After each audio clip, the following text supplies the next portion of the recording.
Hello, everybody. Excited utterance here. My name's Hella.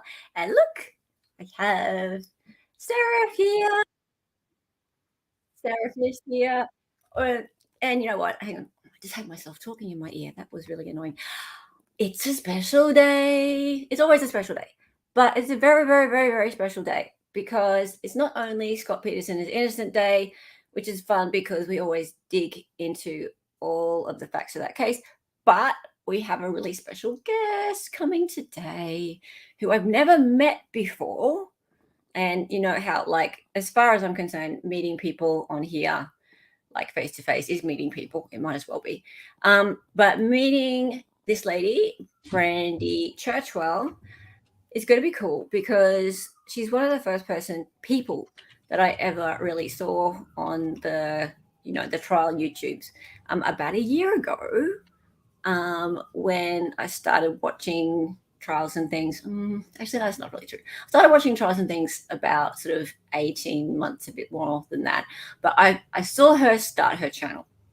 Actually, first, I saw her start her channel from scratch. And yeah, so things have changed a little bit for her since then. She's got a nice big channel and heaps of fans and followers. And yeah, she's coming on today onto my channel. So wow, it's going to be awesome to meet her. Hello, everybody. Wow, there's people all over the place who I've never seen before. So hi. Look, so hello, Bug Dugger, new member. Nice to meet you. Cool. Thank you for becoming a new member. That's really nice of you. I don't think you've ever even met me yet. You've become a new member. That's very sweet of you. Welcome to the family. Queen Olive Ruthan. I'll be back in 42 minutes. No problem. Come back in 42 minutes. That's very specific of you. Very specific. Susan B. Womack. Hi. I'll try to get back to watch. It's been a difficult day. No problem.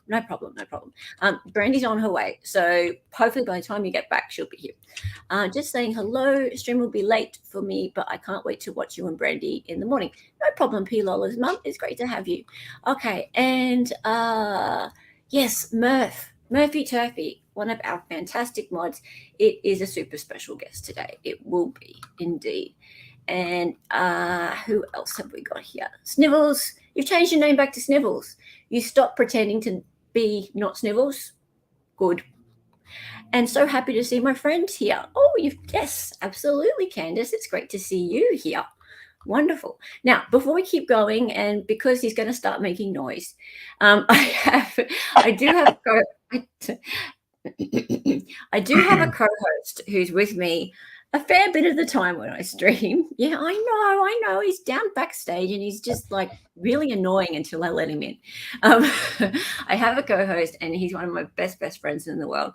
And he's been with me by my side since the very first day I ever started streaming. And it's really, really late for him. He's not going to be able to stay with us the whole stream. But I'm going to introduce you now to my lovely co-host, Salvador Dali. Hello. Hello. Oh, my cat just bit me. Oh, what's wrong with you? What's the matter? It's not like you. I just was holding Babu for like a minute, waiting for you to put me up, and he jumps off my lap, and then Sarah bites you. Are you for real? This is not like you at all. What's the matter, darling? That was so strange. Aww. You've never seen him do that, right? No, I have not.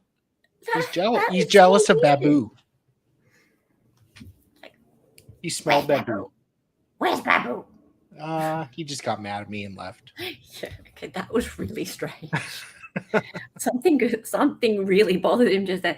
Okay, everyone who's new here, my cat Seraph, he is 17 and he's so docile, right? All he does is he just wants to cuddle all the time, right? And if you don't cuddle him, he just goes, ow, ow, ow, and he scratches at the door all the time. And he's just like, look at him. That's my day in life as well. He's a big teddy bear. He's just a big teddy bear. And he's doing really good. Like, look at him. He's an old man. Snivels, did you just give 10 memberships? That is so nice of you. Let's see here. Knox X Wow. was gifted a membership. 20th Century Foxy. Braid. Parabellum. M. Shannon. McKay, 14. Lindsay. Tanai Mieli. Mr. Bublés. And Valhalla awaits. Was gifted a membership. Wow. That's incredible. And hi, Val. Good to see you.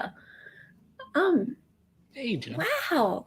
Thank you so much, Snivels. That's just such a big gift, and I really appreciate it. You're a gift, Snivels. You are a gift to our chat and to our community. Just love having you around. And I just want to say huge welcomes and thank yous.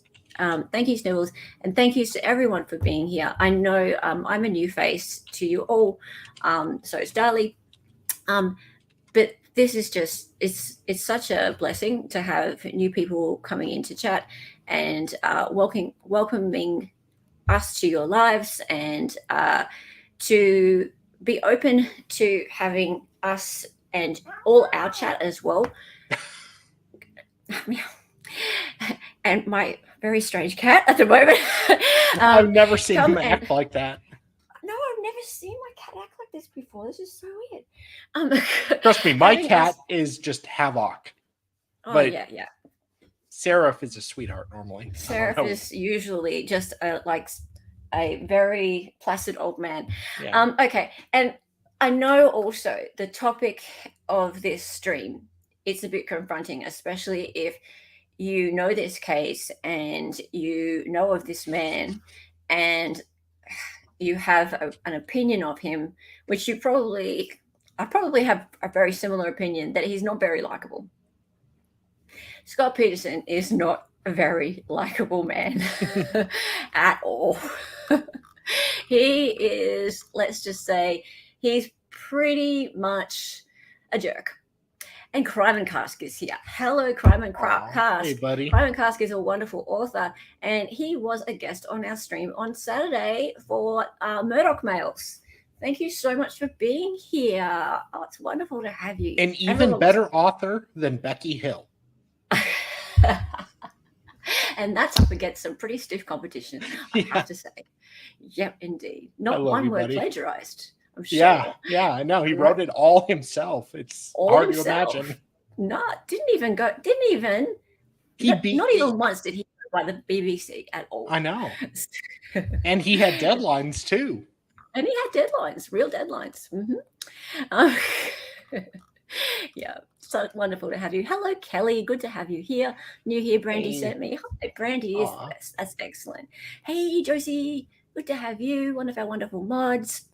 And Queen Olive. Thank you. I'm here from Brandy's channel. No, welcome.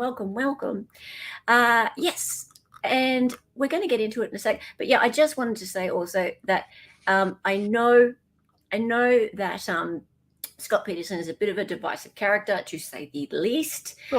This is actually part 4 in our series, and the first 2 episodes, we did a lot of looking at the interviews with him. We looked at some of the things to do with Amber Fry, his girlfriend / mistress.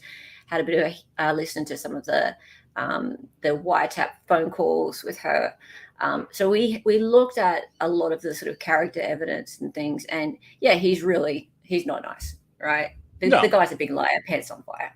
Yeah. So we can totally see why, especially in those months leading up to him being arrested, people just hated him, and we get it. So the reason why this stream is called Scott Peterson is Innocent, and in smaller letters, change my mind, is because I'm from Australia, and I never even heard of the Scott Peterson case until recently when I saw it come up in my feed that he's potentially going to have a retrial. That is just crazy to me. I'm sorry. You know about it. It was like I was 13. I was not even into this stuff, and it was just every single day. It was everywhere. Everywhere. Yeah. Hey, Jen, how's it going? Hey, Jen. And yeah, so I didn't know about that. But then also, if there is going to be a retrial, let's assume there is, all right, there needs to be some people, and magically, there needs to be some people in that area. I don't know how this is going to happen, who are willing to see him as being innocent, because that's what jurors have to do, don't they? They need to see this person as being completely innocent, because you're innocent until proven guilty. That's how it works, right? So that's why the name of the stream is Scott Peterson is Innocent, Change My Mind. Now, I can't be on the jury because I ain't over there. So what I'm doing is I'm going through all of the evidence I can find. I'm looking at the trial notes. So there is a 1.3 gigabyte PDF of the testimony from the trial. Unfortunately, it was not streamed, which is super disappointing. I'm really disappointed there's no video of it, or we just watched the trial. We can't. But obviously, there's all those documentaries and things. And now there is Janie Peterson, which is his sister-in-law, who has been his advocate over the last few years. And she's the one who's really been pushing for there to be a retrial, because she has these theories as to why he's innocent. And she has been, she's the one who managed to push to get his death penalty overturned due to some new evidence. And we'll talk more about what that evidence is and why potentially he may have a retrial. So that's why the name of the stream is Scott Peterson is Innocent, Change My Mind. I don't necessarily think he will be found not guilty, but there needs to be some people who are willing to think that way. Yes. Now, hello, Max Mira has a question. Hey, Max Mira, good to see you. No, because if someone walks into a courtroom, aren't they meant to be innocent until proven guilty? If it's a retrial. Yes. If it were an appellate hearing, then that would be not guilty. But if it were a retrial, so starting over from scratch, then it's innocent. Correct. I believe so. And yeah. So the jurors, if the jurors were chosen, then they would be they'd have to be willing to see him as innocent. Just like Otani is supposedly not. Yeah. Or he's supposedly and how tough would that be in the California area? How tough would that be? I mean, I'm all the way over here. I'm all the way over here. So it'd be tricky, wouldn't it? And maybe if they're young, I don't know. But they would have been living under a rock, wouldn't they? Young people are very naive and, or I don't know how to say naive, but they tend to be the people on the jury that go with not guilty or not wanting to convict. And Julia, would you get off my computer for the last time? Yeah. Off my computer. Hey, TYO Toys, how are you? I didn't know that was how you said it until I saw who was it? Thank you. Grizzly say it in your little clip that you did. So I was like, Toyo Toys, and she went TYO Toys. So I was like, okay, fair, I'll say it like that. So how difficult would it be in California to get like a jury who hasn't heard of this, or even if they haven't heard of it? I know that's not the criteria. It doesn't have to be that you haven't heard of it, but you need to be willing to be unbiased, I think. And not have been prejudicially swayed by it or have a lot of knowledge about it.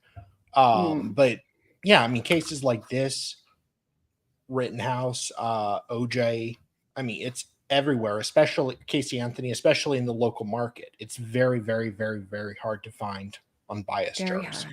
Yeah, exactly. And I mean, and you can push for a like change of venue, but it's still got to be in the same state, doesn't it? Yeah. And exactly. I mean, a change of venue helped, I think, Casey Anthony, which at first it didn't seem to be likely, but it's very difficult to go through anyways. Yeah. I'm Bronze Laura. Your first stream was the first I heard of it. Oh yes, you're an Australian like me.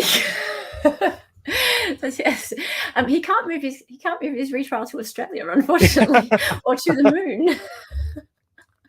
No, that's kind of difficult.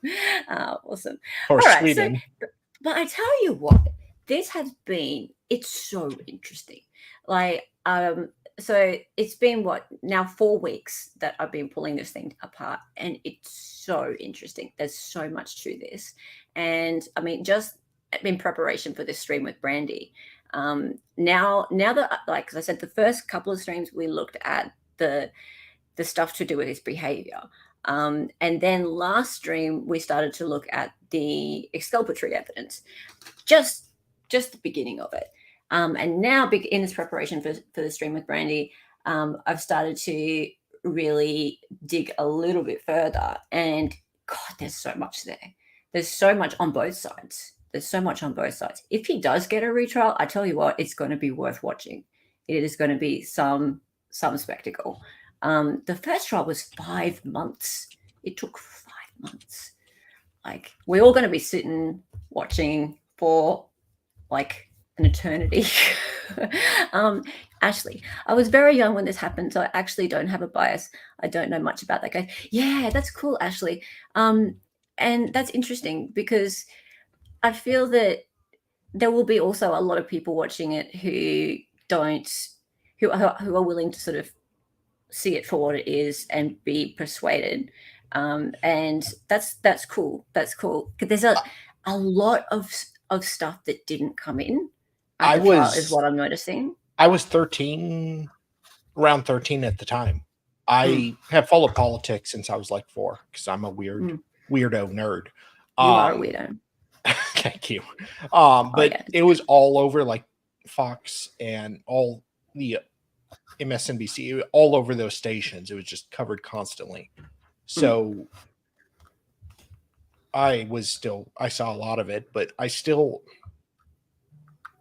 there always seemed to be a little weird parts about it. You'd be surprised how many people that do not watch the news or follow. Yeah. And that's the thing. I mean, I think the voir dire process would take like a few days, but they'd eventually. You'd hope it would take a few days. Rittenhouse was less than a day.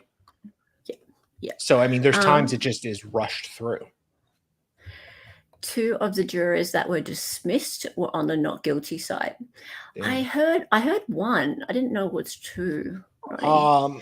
I mean, a lot of times what happens in the jury room is there's a holdout and the other jurors, which happened in a case my dad was a foreman on. Did not want to be foreman, but was selected. The jury just ended up browbeating this young woman until she started crying and just convicted the person who was guilty in this case, it seemed like, but it happens. Okay. So, Cece, I wish we can watch the trial because there's so much they presented then and gave us a clear picture of what happened. I think maybe the retrial would absolutely be streamed. I don't think there's any chance it wouldn't. All like so far the Zoom hearings have been, not Zoom hearings. He's been appearing via Zoom, but the hearings have been streamed. Yeah. So I wouldn't think there'd be any reason for the trial to not be streamed. Unless Judge Gould is the judge. No. Okay, cool. So, I tell you what, the transcript is ridiculous. You can go and download the transcript if you want. It is 1.3 gigabyte, as I said, and it does not do justice to the trial. It's such a shame that this thing was not televised, right? I mean, it's just not okay that it wasn't. Like, trials were televised then. OJ was televised. The Menendez was brothers. Not televised is just an injustice. Absurd. I think it should be transparent. There's just no reason why. I mean, we can't go back. Yeah, we can't go back. Okay. We have considered doing transcript readings, but you don't do justice to it. You don't get the inflection of what they said. Okay, so why would I say Scott Peterson is innocent? Well, I just told you. Okay, I'm not actually saying he's definitely innocent. I'm just saying I don't know. I'm keeping an open mind because I don't know. And that's the law. If I were to be a juror, I'd have to give him the presumption of innocence. Okay, so if you don't know me, you wouldn't be aware that I always come with slides. I always come with slides, right? And what's this? Court TV. What's this? No, I hit the wrong one. Sorry. Oh, that's all right. Court TV. Oh, yeah. Now, they'd be silly to not be covering it also. It would just be a rating fest or whatever it is, a streaming watching fest. Voice actors. Oh, look, Mercer, I looked at it and I was like, okay, maybe we could do a dramatic reading of the opening statements. And then I thought, Dali's voice would not survive. It would not survive. Yeah. Like we would be talking for like 5 years. Like the opening statement of just the prosecutor apparently was 2 hours, and that was him doing it. So imagine us trying to do just the opening statements. It would be so difficult. Okay, right. I'll just read this one. Malcolm, hey, how are you, Malcolm? One of the weirdest things in this case is that baby Connor was discovered with some sort of tape on him. If he was handled after his death, that makes it difficult to believe it was Scott. Yeah, that's a pretty gruesome discovery. I know. But yeah, if he was handled after his... Yeah, okay. Yes. All right, so who would think he was innocent? Well, you would think his mum and dad would, right? So I wanted to have a bit of a look at a video because I knew that Brandy wouldn't be here straight up. So I figured that why not, whilst we're hanging out, let's have a bit of a flashback in time to a moment when, and this is also going to give people some nostalgia as well, because I never saw any of this stuff. Some people would have, or you'd at least recognize the faces. This is all new to me, right? So Astounding Aussie, with your memories of the time. Let's see. Who?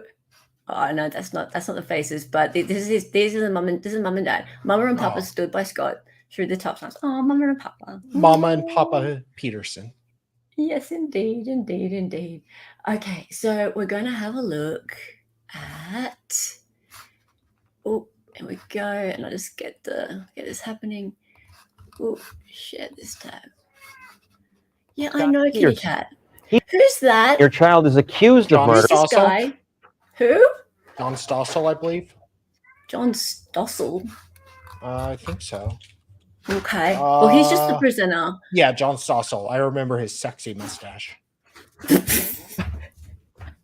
Seriously, tell me. I mean, my mustache, okay, it's sexy, but that's nothing compared to this man's mustache. No, that's a cookie duster. That one right there. That is a mustache and a half. It's okay. No, you have been confirmed, John Stossel. Even your categories. My categories. You are being really loud, Serif. What's wrong? Okay. If this happened in 2004, I was 11. Okay. I was 14. So. All right. Let's go. Almost. See, I thought it was Burt Reynolds. Close.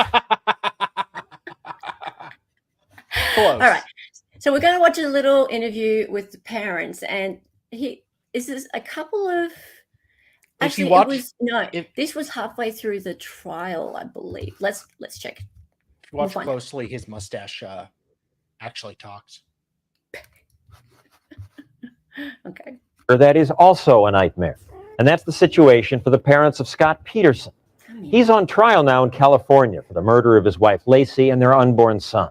The Petersons have rarely done interviews and have not talked publicly at all since the trial began a month ago, but recently they did speak to Barbara. The judge has imposed a gag order on speaking about details of the case, but the Petersons can certainly talk about the son they say is innocent. Have you seen in this Redwood City Courthouse, the trial of Scott Peterson, for the savage murder of his wife Lacey and their unborn son Connor is expected to last as long as 6 months. For the families of the victims and the accused, the case has taken a heavy toll. Scott's father, Lee, who owns a small packaging business, and mother, Jackie, are convinced of their son's innocence. Hundreds of miles away Okay. from their San Diego home, they and Before we keep going, what was the dude's name from MASH? Like the main character out of MASH? Because he looks like him. Radar or No, not Radar. No. The main character, him. Okay. Albie. Oh, he does. Oh God, Oh, Albie. he really does. Come on, everyone. Hawkeye. Alan Alda. Hawkeye. He looks Hawkeye. like Hawkeye. He really. I can't stop seeing it. And he was not supposed to be the main character of MASH, by the way. And the other actors got really pissed Alan off. Alda. Yep, that's it. He looks so much like Alan Alda. Every time I look at him, I can't not see it. And I'm God. not, Hawkeye gave birth to Scott Peterson. Yeah. Two hot lips. No, Hot Lips was the blonde. They had a secret love child. Yeah.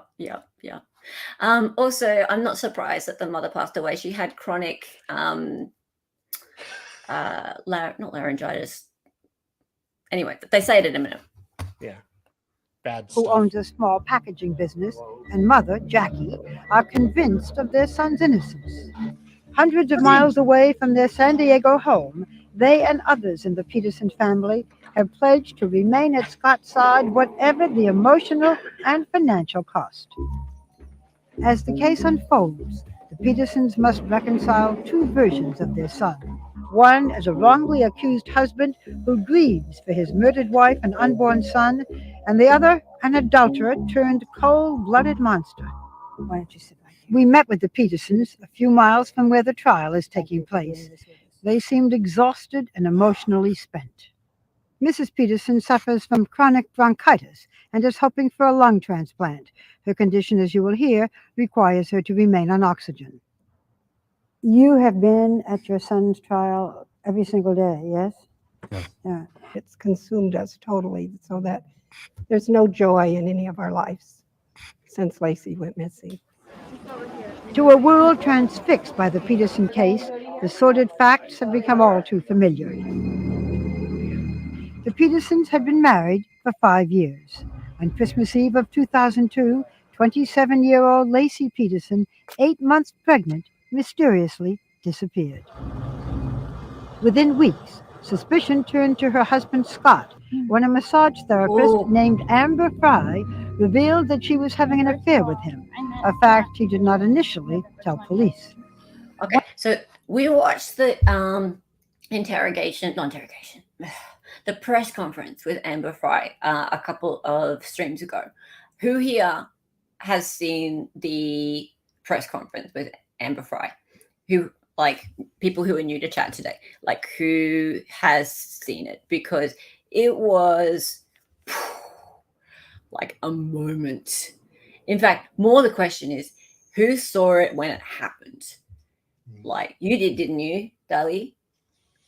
Not when it happened live. I'm sure I saw it around then, but I have no memory of it. Yeah. Ronnie, you said you did, I remember. Yeah, this was 2004, so I was focused on politics. Yeah. Well, this headline said politics. You were like 12 and focused on politics. No, I was 14 here. Don't exaggerate. But Sorry. yes, I was. I was a nerd. Sorry. Okay. Yeah. You saw it. If it was like, yeah, it was breaking news. Yeah. Wow. Okay. Because, like, people say that this had more media coverage and was more, like, in the public eye or at the same kind of level as O.J. Simpson, right? So, and, like, I don't know. I'm over here. I was 5 when OJ happened, so I can't say, but the media coverage at the time was insane. Like, it was, I can see it being close to OJ. I don't know if it would rise to that level, but yeah. And I think probably the reason would be that, like the fact that she came out, that this blonde with this story came onto the scene, and it became this cheating husband sensational kind of thing. Like, it's so sensational, so unbelievable. He's also so such a liar, and people could just see it and pull it to pieces. Yeah. I think, like, it's really something for, like, it's made for TV. It is. It meets all standards for TV. Attractive man, attractive wife, unalived, pregnant, comes out, he has a secret baby or a mistress. Yeah. It meets all the criteria for sure TV. Does. It does. And Murph, you're amazing. I can't ever thank you enough for all that you do. CC was gifted a membership. Ronnie was gifted a membership. Julie O was gifted a membership. Christy Ree. And before I go, welcome everybody. Welcome. Hey, by the way, anyone who is a new member, make sure that you pop over to my membership tab and you click through to the perks section, because members, one of the perks is access to our Discord. It's called Dali Hella, like as in Daliella, like paradise. And in there we have lots of fun. We have watch parties and we talk about cases and we do all sorts of great stuff. So yeah, come along and join us. We have some mods there that can help you get in. You should just be able to get straight in though. Usually people just manage to. You just have to add your. There's some cool tech there that sort of just lets you in. So yeah. Well, we can help you if you can. Or we can help you. Just tag a mod. Yeah. Fantastic. Awesome. I tried to get you last live stream, Ronnie. It's funny when you try to tag people like shower a gift on somebody. It's very difficult with YouTube. I know. You do that. They're teases. like doesn't really work. Also at that press conference, this happened, and it's really sad. Like, the dad of Lacey just completely lost it. Like, you can see him crying there, and that also, like, that sort of captures the nation's heart as well. So when you see a grown man just completely lose it like that, I think that's also going to make for just empathy on the behalf of the millions and millions of people that may not have been interested, but suddenly got interested.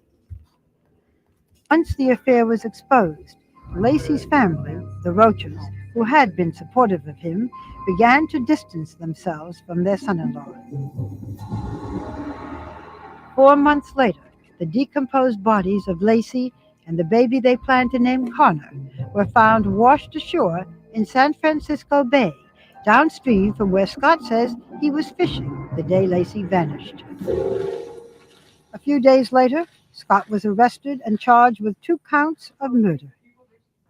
Describe your son for me. Describe Scott Peterson.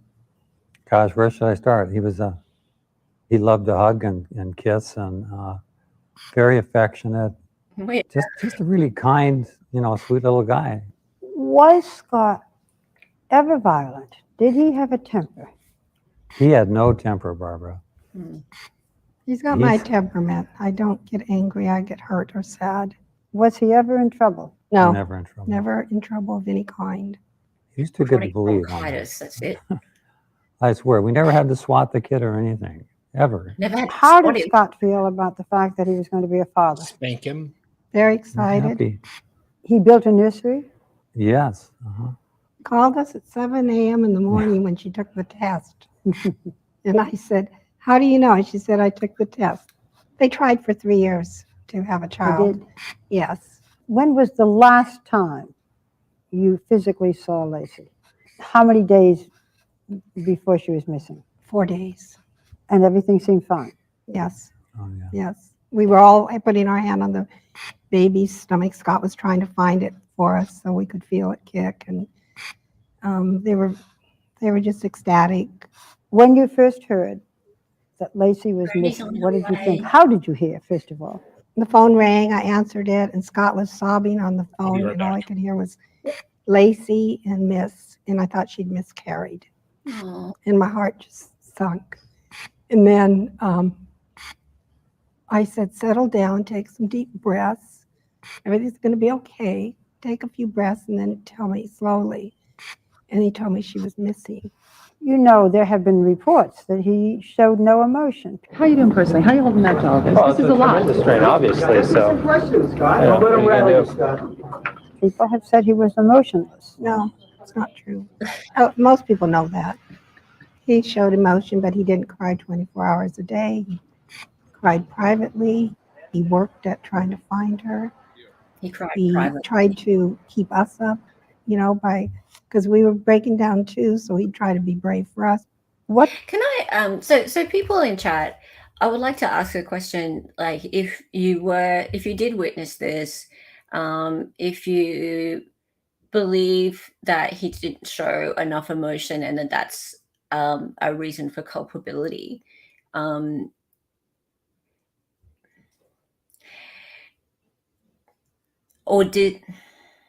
actually more, is there anyone in chat who feels that his lack of emotion contributed to your belief in his reason in his guilt? I'll say for myself, I try not to let that be something that influences me now. It used to influence my thinking, but just in the last sort of 2 years or so, since I've been watching these trials and things, I've especially since I've been streaming, I've stopped getting myself into the mindset of judging people's reactions to situations so much, just because there seems to be a lot of difference in the way people show their emotions. That just, to me, that's not enough. But that's just something I've learned. But I don't judge anybody for feeling that way. Like if that is your opinion, then that's cool. Like totally open to people's. Yeah, he showed no emotion. Yeah, it's interesting, Susan. Yeah, and I'm completely open to that viewpoint, Susan. Open to that viewpoint. Yeah, it's just something that for me, I feel like I don't know whether he did show no emotion at all. Like I wasn't with him 24 hours a day. I don't know how he shows emotion. So therefore for me, I don't know. But I appreciate that and I respect that. That's fine. People definitely grieve differently. Yeah. Interesting. It's so interesting. The whole behavioral part of this.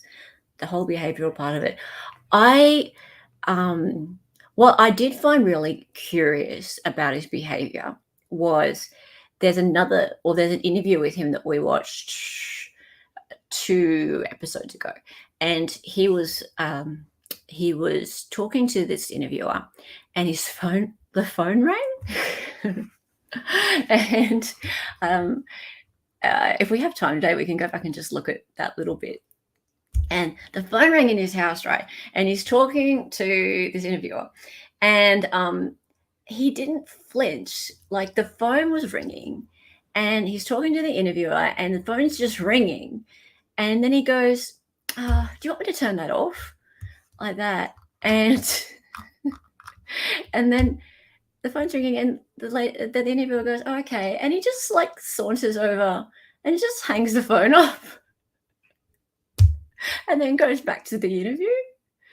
And it's like, dude, your wife's missing.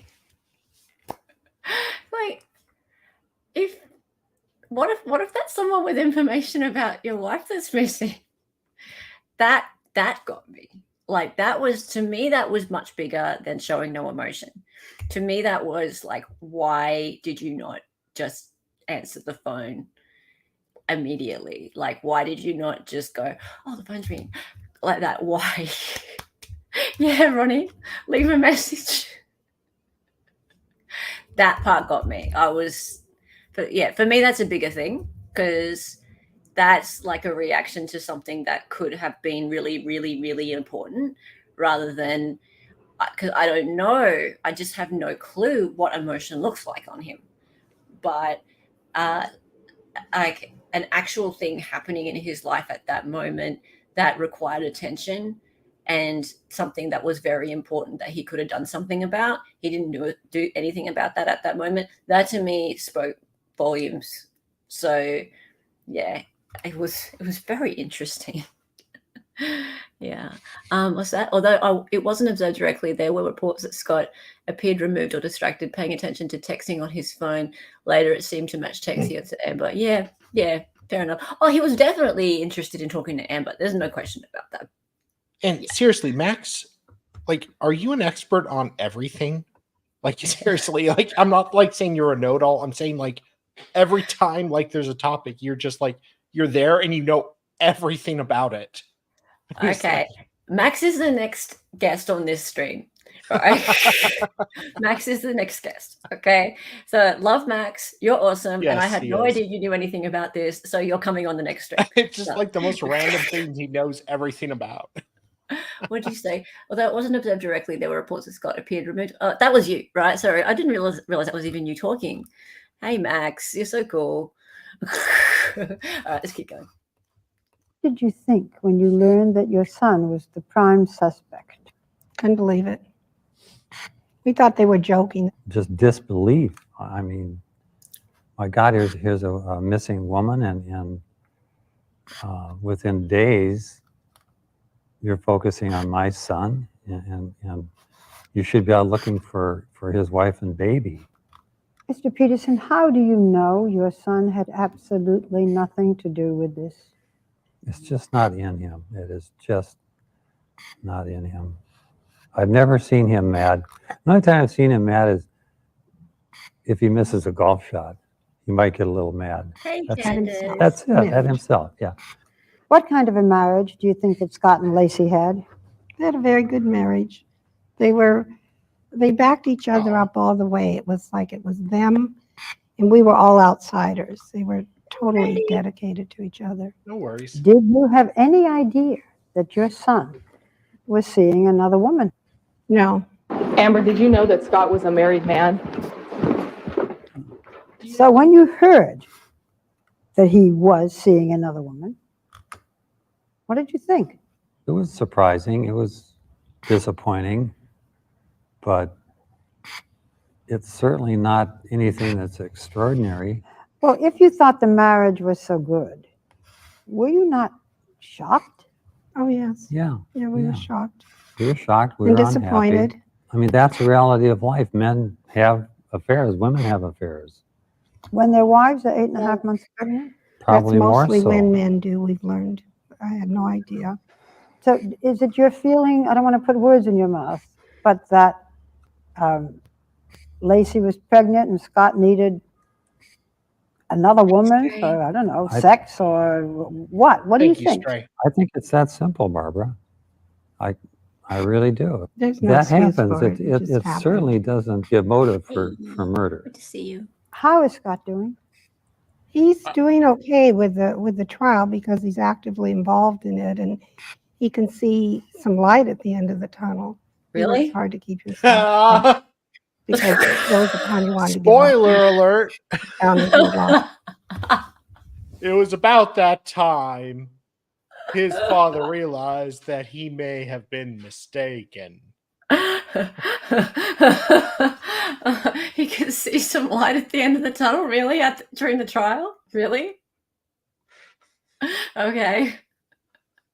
Was his defense attorney going, hey, I think it's going really well? Your 8.5-month wife was found unalived, and your mistress is now disavowing you. Okay, no, Yeah. they're in the middle of the trial, right? And he's really busy, like, helping with his defense. The And at least defense, he's got something to do every day. He can get up and go to the courtroom, right? So that's Yeah. cool. and better he can than do just his little sitting around. scribblies on his notepad, and Yeah. But yeah, he seems to think that things are going well. He's got a light at the end of the tunnel. I don't know who's been talking to him, but I've been reading, like, through the transcripts of the trial, and I don't know at what point that he thought there was, like, the end of the tunnel, but it wasn't going well. Yeah, the second it came out, he had a mistress when his Things weren't 8.5 going well. month old wife was at home pregnant. Yeah, no, it Not it going was well. not going well for you, sir. No, I'm sorry. there was never any, Regardless like, if you did it or not, I don't care. things The weren't narrative going well. does not it does not look good. No. You. Lacey and the baby. There are times when it's difficult to go on, obviously, because Before the trial, just in despair. Good to have you Yes. here, Melissa. Like his life was over and gone, and everything he was building in his life was for Lacey and the baby. And you have to understand, he was virtually run out of town. Scott, any comment? Got a second? Scott? It's Scott? He had media following him, Have you taken a polygraph test? hounding him every day. He had shock jocks lined up in front of his house with bullhorns, screaming Wow. murderer, and Shock he jocks. couldn't live in Okay. his home Haven't heard because that of in 20 all the years. media presence. Shock He jocks, became yeah. a homeless man. Okay, now this is interesting. So, and this is actually part of the defense argument now. I've been reading what the defense is putting forth for the retrial, and part of it is that he didn't flee. Right. So the state says he fled. Okay. Whereas the defense is saying no, he didn't flee. He escaped that. Right. So Okay, so it's like a Crumbly situation. maybe a little. Maybe I don't want to compare exactly to that, because I think this is on a much bigger scale of, like, being like, look at this. Look at Yeah, this. Scott Peterson is 100 times bigger than that. So I could see him trying to flee the attention. Yeah. So, but if we actually look back at the original trial, there was a lot put forth of about him, like, changing his appearance and selling off cars and things like that, and actively fleeing from law enforcement. Will say I'm investigating the Hannah Gutierrez retrial, and she actively tried to change her appearance simply to avoid the paparazzi. She did not evade police or anything like that. She just tried to get away from the cameras. So I can see how that could happen. Yeah. So, I mean, there are two sides to the story. Which one's true? Either could be true. Maybe there's a little bit of both. There's like they say, there's three sides to the story. There's their side, his side, and somewhere in the middle is the truth. There's a little bit of both. Let's keep going. Yeah. I don't know what I think of him. Living out of a car. Yeah, anyways. He really did. He literally became a nomad. So in a strange way, being in this prison now in trial is almost a relief. That sounds strange, but at least we knew where he was every night, and that he was safe, relatively safe. Does Scott talk about Lacey? Yes. He has tears in his eyes, but we try to concentrate on the joy we had with her and the good memories. Does Scott ever talk about his son? Same thing. Mm-hmm. It's very hard. Give me some idea if you can.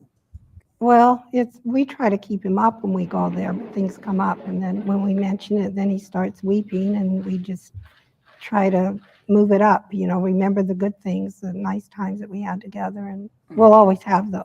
No one can take those away from us.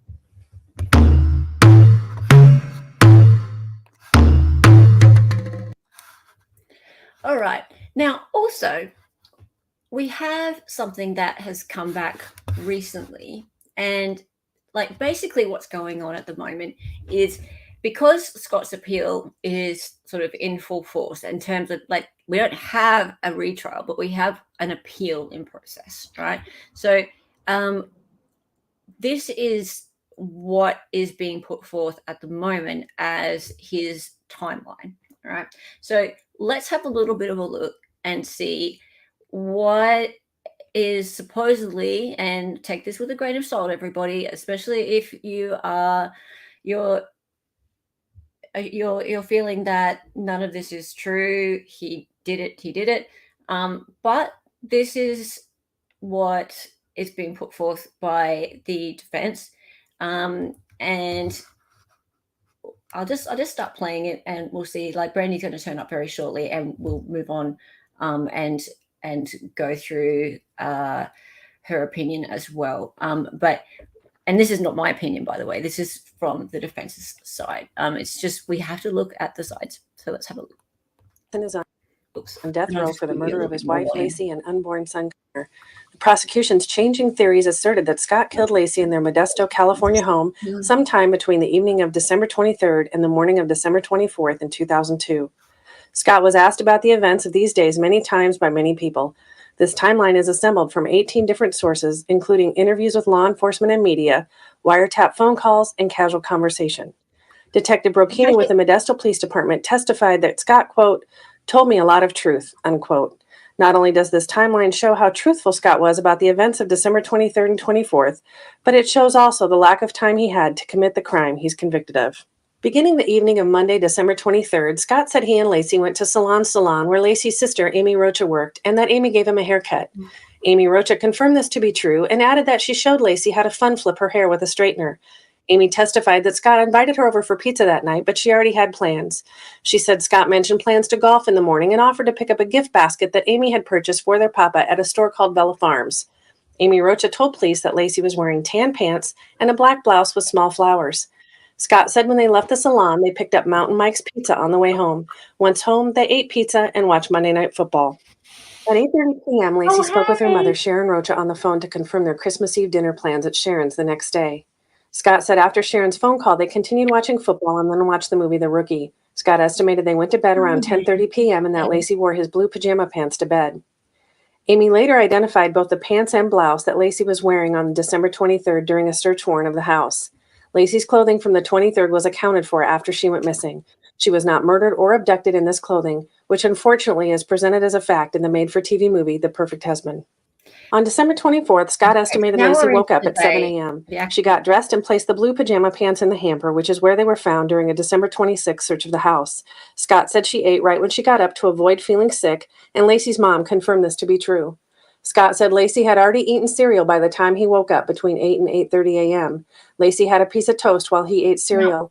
Scott said the cereal was cinnamon puffins from Trader Joe's. What? Receipts show that Lacey had purchased the cereal the day before. At 8:40, Lacey logged onto the computer in the spare bedroom while Scott was in the shower. The MSN homepage, a weather site from Yahoo, and 2 Yahoo shopping sites were accessed. One shopping site was... He lied, obviously, about the Amber stuff. There's just no question. He lied about the Amber stuff. He was cheating. Fair enough. Okay. Cheaters lie. They lie a lot about the stuff. Oh, yeah, that's fair enough. You don't just have affairs and get away with it without Jennifer lying. Did not lie to me. That happens, right? But the whole golfing thing, actually, I am going to post for you a link. There is a link about the golfing lie, because the golfing lie has apparently been debunked. There's a bit of a miscommunication. And the thing about it is with lies, unfortunately with lies, once you start telling lies, that's kind of, it hurts, right? So especially as a defendant, when you start telling lies, look at my eyes. Did you lie at them? Did you look at them in the eyes when you lied? Did you look in their eyes? The problem is when you start telling lies, people think all of your lies are lies. Nothing that you say is true, right? Now, he did tell lies, but about the day itself, the things that are critical about that timeline, he did stick to them. The things he said about that day in his interrogation on the 25th, on Christmas Day, he kind of stuck to them. And they did kind of line up. And there were important things to his alibi, right? So the golfing thing, they tried to say that he said to a few people that he went golfing, but he didn't. But actually, he just changed his mind about whether or not he was going to go golfing or go fishing.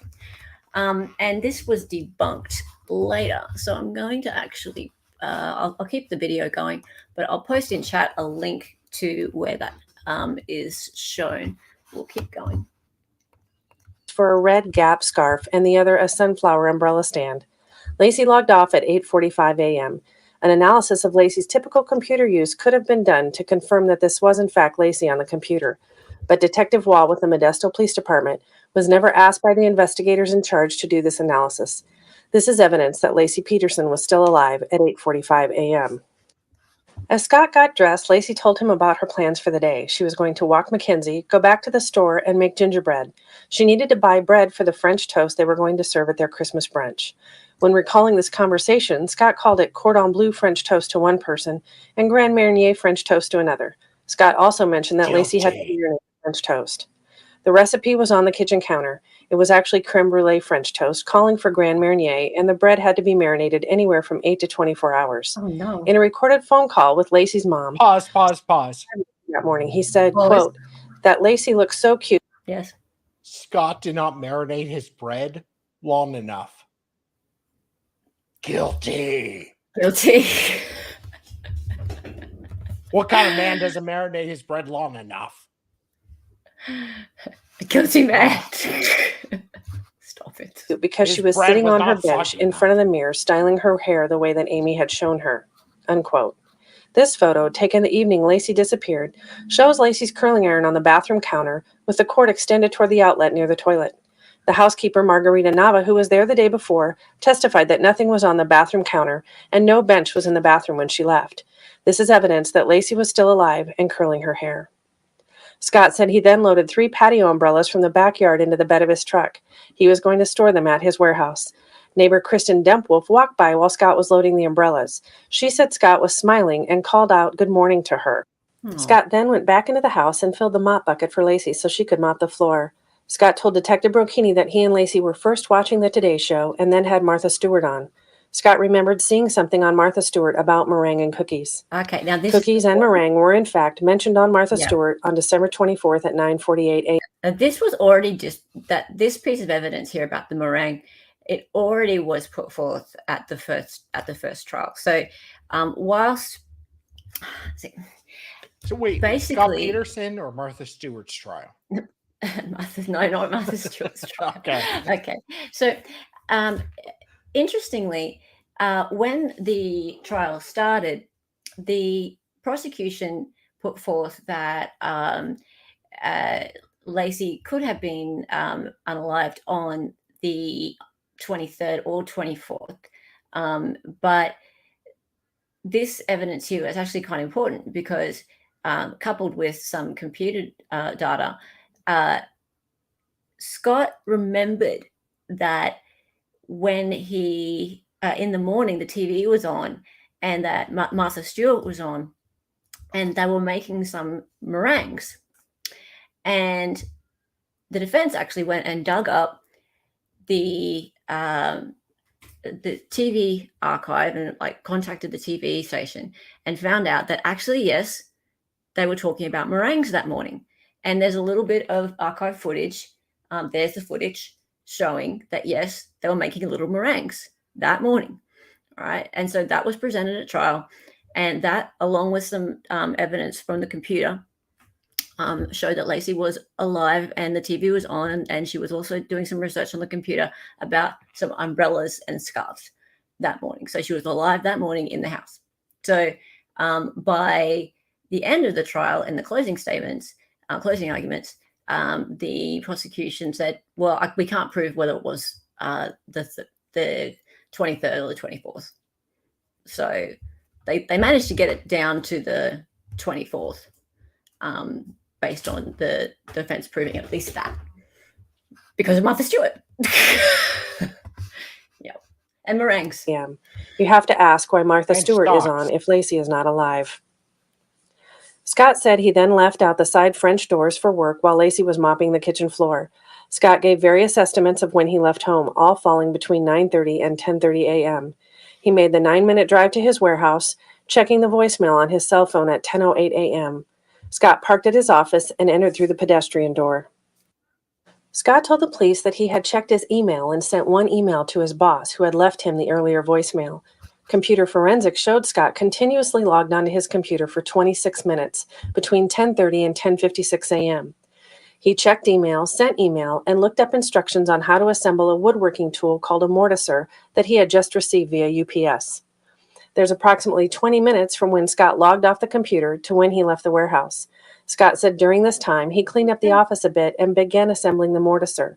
He opened the roll-up door to the warehouse and unloaded some tools from the toolbox in the bed of his truck. While doing so, he cut his knuckle on the toolbox. He then opened the driver's side door of his truck to get a napkin and thought that maybe his blood would be found there. To support Scott's statements, evidence showed that Scott had just received the mortiser on December 20th, and the mortiser was found assembled on a trailer in Scott's warehouse. Forensic testing also showed one drop of Scott's blood on his car door. Please note, there's no room in the warehouse for Scott to pull in his truck and close the warehouse door so he can carry out criminal activity. If Scott had murdered Lacey, he would have been transferring her body from his truck to the boat in broad daylight at his office complex. Scott felt it was too cold to call. Unless she was alive and she walked out with him. Yeah. That may be the most flattering thing any man has ever said to me. What? Some people are listening. You have to say. You look a bit like Burt Reynolds in the corner there, Sal, in his prime. Rawr. No, the dude at the beginning of the interview looked like Burt Reynolds. Oh. You look like the what's the guy with the little curly mo? Burt Reynolds didn't have a curly mo, did he? Salvador Dali? Yeah, Salvador Dali had a curly mo.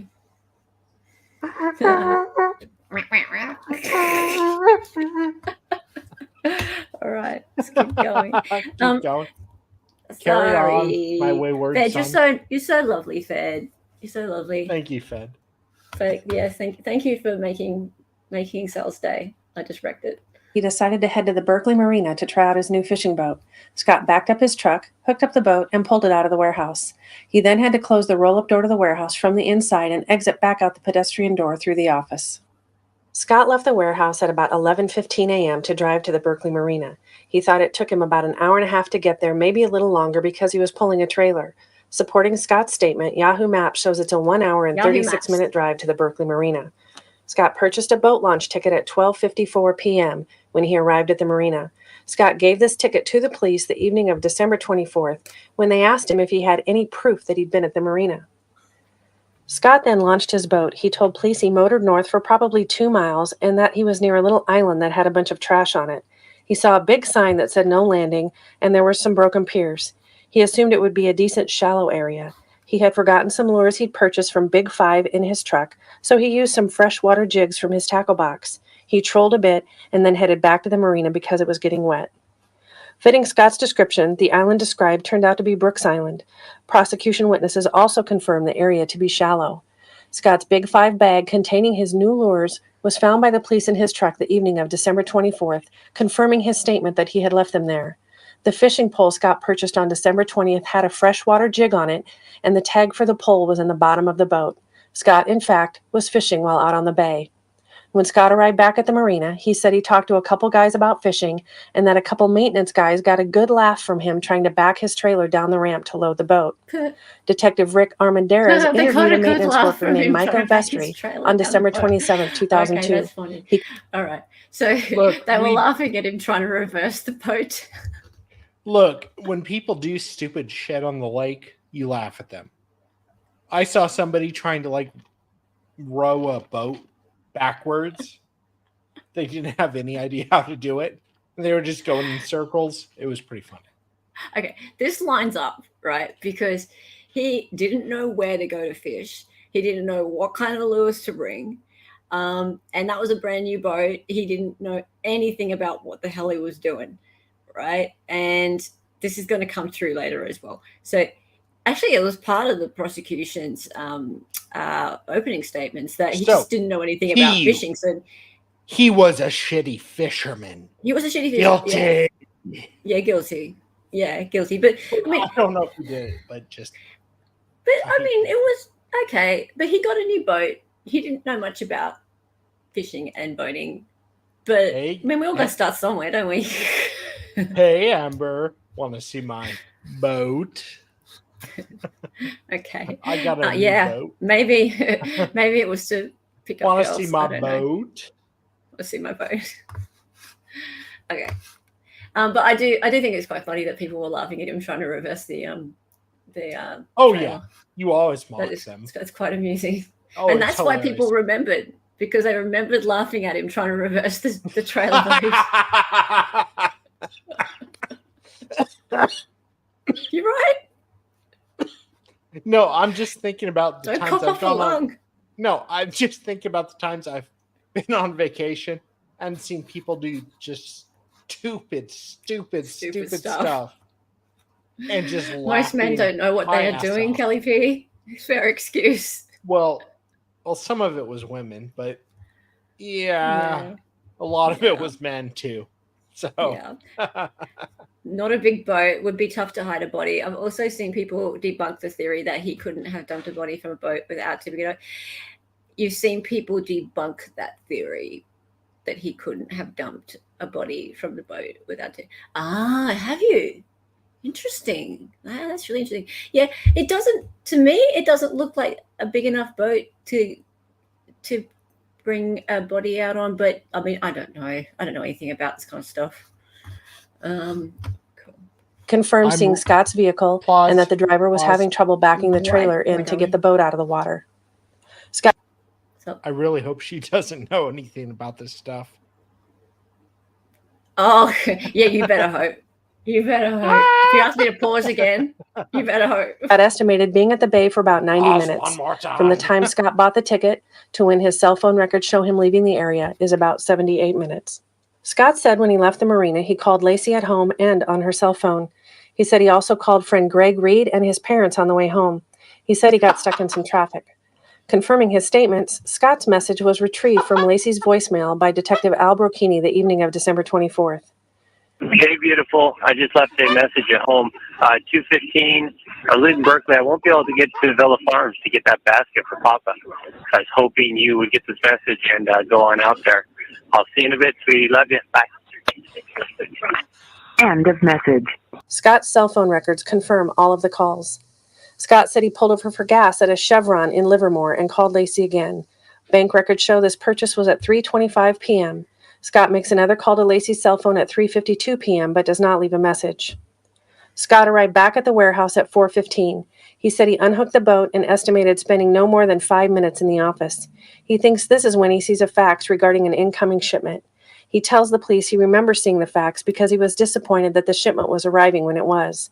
Scott then headed home. The incoming fax was time-stamped 11:28 Pacific Standard Time. The fax came in after Scott had left for the marina. Scott estimated he arrived home between 4:30 and 4:45 p.m., which was accurate. He entered through the side gate where he found their dog Mackenzie with his leash on. Scott removed the leash and put it on the patio table. It was discovered later that night that next-door neighbor Karen Service had found Mackenzie in the street with his leash on and put him back in Scott and Lacey's yard. Scott said he entered the home and the dog and cats ran into the house. Scott emptied the mop bucket because it looked like one of the cats might drink out of it. He poured the water out near the front walkway and placed the bucket and mops there. He got the mail while outside. Lacey's car was in the driveway, but Lacey was not home. Scott assumed Sharon had picked up Lacey and that she was at her mother's house preparing for Christmas Eve dinner. Scott said his clothes were a bit wet, so he undressed and put them into the washer. He first removed the dirty cleaning rags from the washer that the housekeeper had left from the day before. He added soap and started the washer. He said he often did this when he got home because he worked with chemicals. Scott and Lacey's home had no garage, supporting that there would be nowhere to put soiled clothing. The washer and dryer were located in the family room. Scott said he then took out the pizza box from the refrigerator and poured a glass of milk and headed to the shower with a piece of pizza in hand. Officers Letzinger and Avers testified to the pizza box being on the counter when they arrived at the home on Christmas Eve night. Scott said he showered and got dressed. He went back into the kitchen and listened to the phone messages. He listened to the message he left Lacey when leaving the marina, then listened to a message left by Ron Gransky, Lacey's stepfather. Ron asked if Scott and Lacey could bring over whipped cream when they come. This prompted Scott to call Ron and Sharon's home, since he was assuming Lacey was already there. This call was at about 5:17 p.m. Scott asked if Lacey was at their home. She was not. Scott told Sharon that Lacey's car was in the driveway, but that she was not home. Sharon asked if Mackenzie was in the yard, and that is when Scott remembered that the leash was on the dog. At this point, the search for Lacey began. Over the next half hour, Scott exchanged 2 more calls with Lacey's mom and Ron. Scott began knocking on neighbors' doors, calling neighbors and friends, and headed to the park with Mackenzie. Sharon told Scott they'd begin calling hospitals so he could check the park, and Ron called 911 at 5:47 p.m. to report Lacey as missing. I wonder, that's interesting. Like, Rocha is a Brazilian name, I think. Interesting. Anyway. Okay, I'm going to just change my screens over here. So, go full screen. Go full screen. I like it when it's all You can do it. I know I can do it. I believe there we in go. you. Fixed. I like it when it all looks perfect. It has to look perfect. There you go. Good. So yeah. Right. So basically, so far we've simply glanced at the top level points from both sides of the table. So you know how I like to say top level points. Top level points. Top level points.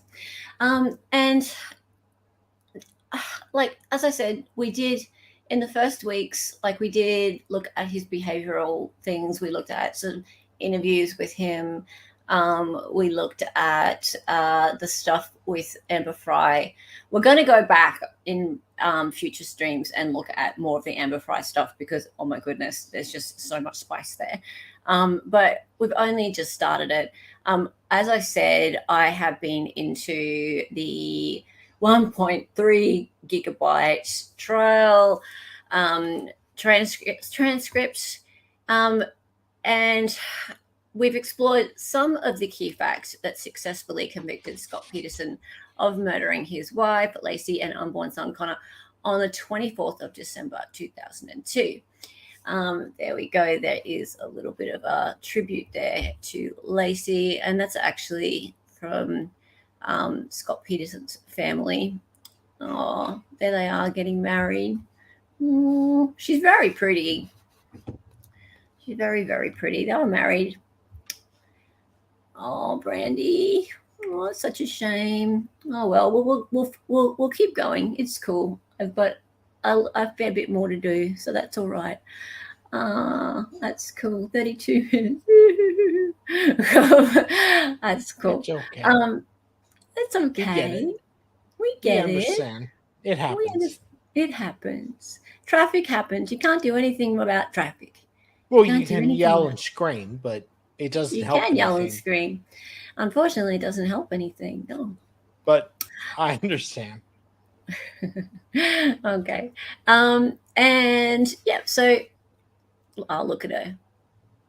Oh. All right. So that's what happened. I can't stand being in traffic. It's spring break and you're barely moving. Spring. So the thing about it is, here it is autumn. So it's just getting cooler. We're also on break though, because it's like Easter break. So You know, it's my Oh, daughter it's is getting probably still asleep. cooler. Oh, Yes, it's getting cooler. It's I like, thank live it. goodness. I It's live finally in getting cooler. Phoenix. Yeah, I know. I live in Queensland, for goodness sake. You think you've got it bad. I've got humidity here. Oh, It's terrible. I'll give you humidity. Yeah, humidity's bad. And we've looked at some of the new evidence that will likely be brought before our jury if Peterson is successful in his attempt at a retrial. I don't know. I don't know if he's going to be successful at his attempt at a retrial, but I think it's looking pretty good at the moment. Reason being, I've had it a bit, like, I'm not a lawyer, but I've had a look at the appellate brief, and habeas petition. Habeas. And I've actually petition. Habeas. And I've got a little bit of it to show you today, and there's some parts of it that are very interesting. Habeas is a Habeas. Latin term. Latin term. Yes. No, it's Latin. It is Latin. I'm just screwing with you. You work in Phoenix. What info was not a minute in? We're getting to that. Kelly P. Okay. Getting to that. Okay. So. I have to go. So you have to go? No problem. Yep. No worries. Cool. All right. I Have love a good you. sleep. I love you too. Have fun. Night. Bye. Yep. Will do indeed. Godspeed. Okay. God bless. Austin. God bless. Bye. Okay, it's just us guys. Alrighty, so it comes back. What's this? It comes back here. I don't know how they would do a retrial. Yeah, that's what we were talking about before. Like, where are you going to get a jury from? Who knows? Okie dokie. Alrighty. So make sure you subscribe to Dali Talk, guys. By the way, mods, could you please chuck a link to Dali Talk in the chat? That'd be fantastic. Okie dokes. So we've really barely touched the surface of what was already a 5-month trial. And yeah, there were these lovely illustrations. That's all we got. The prosecution's opening statement went for 2 hours, but the key points of what the evidence would show are easily refined down. Right, so I'm going to maybe do a little switcheroo here. Let's jump in and make some notes. Doopy doopy doo. Hey, hello. I'm in the middle now. Hi, everybody. This is fun.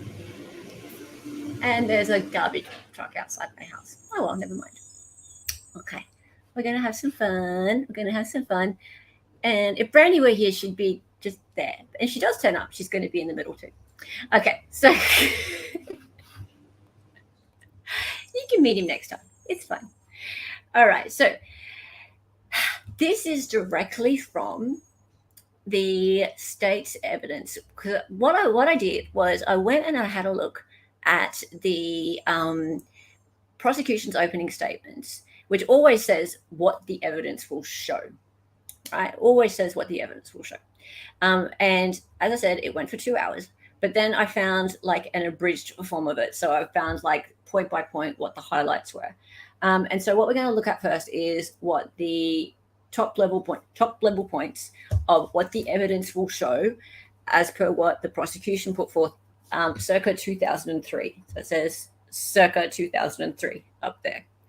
Okay, so let's have a look at that. Scott's alibi was sus. Yeah, we know. All right, so they said his alibi was sus. There was a fishing trip to Berkeley Marina, a 90-mile trip from Modesto, when there were many places to fish that were closer. Okay, so he could have fished at places nearby than that far away. Okay, righto, fair.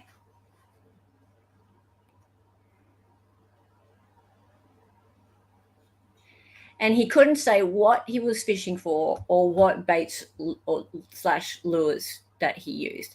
So there's a picture of some stuff that was like in his warehouse, and he didn't really know what to pack and stuff like that. I think, yeah, What's this? The burden of living in a beach town. Yeah, exactly. All right, so okay, now I've got a little thing here. In the local news. So Scott Peterson was either a crummy fisherman or a cold-blooded killer who used an angling alibi so he could get away with tossing his 8-month pregnant wife's body into a watery grave, prosecutors tried to show on Monday. Peterson said he was fishing at the Berkeley Marina on December 24, 2002, the day his wife Lacey was reported missing. Peterson seemed stumped when detectives asked him what he was fishing for. Investigators testified, but later, during an interview at the Modesto police station, he said he had been fishing for sturgeon. Okay, so I've been through that interview. I can't find him saying the word sturgeon at all. So maybe it wasn't like in the interview that is like available to us. But I did find a little something in the police interview. So let me have a look. Let's go. So from the defense, so Scott's defense really never just proved he was a garbage fisher at all, right? And he didn't know where to catch fish. I don't think they even tried to disprove he was a garbage fisher. Oh, hey, J-Rob. How's it going? Yeah, he was a beginner fisherman. Yep, absolutely. And he couldn't back up a trailer to save his life. I think we've worked that part out too. All right, so I've been through the police. I don't know if you'd call it an interrogation or an interview. It looks like an interrogation to me from like the kind of room they've put him in. They haven't put him in the comfy room, with the chairs and the lollipops and stuff. And so this was on Christmas Day, the day after his wife's gone. And it's horrible. Like the audio is just terrible. It's 240 pixels. Yes, Sarah, I'm here. Come here. I don't know what your problem is.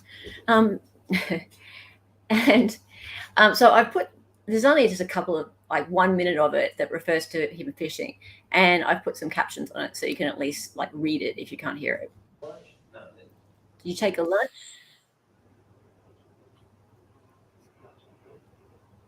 I was damn hungry for that pizza when I got home. Yeah, no, I've had pizza. Okay, so if you got to the, about 5 minutes to 1, get your boat in, how long do you think you stayed in the water? Felt like an hour and a half or so. I didn't watch or anything, but see if I was home at 30.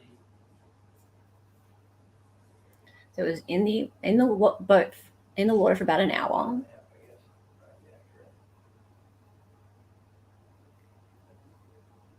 You have a map for that area, or? He didn't even have a map. So you just, when you got in your boat, you took off. Did you go very far? Or? Well, I mean, probably a couple miles north. Found like a little island kind of deal there. Island had a bunch of trash. An island with a bunch of trash. No landing. It looked like some broken piers around it. And I just assumed it would be a decent, shallow area. Okay. Decent shallow area. You troll a little bit.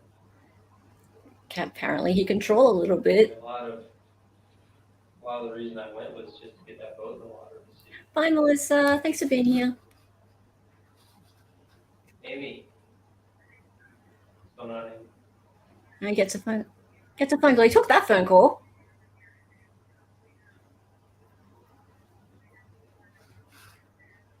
All right. So yeah. In that whole hour interview, I think that was all I could find talk about him actually, what he knew about fishing, right? Nothing about sturgeon.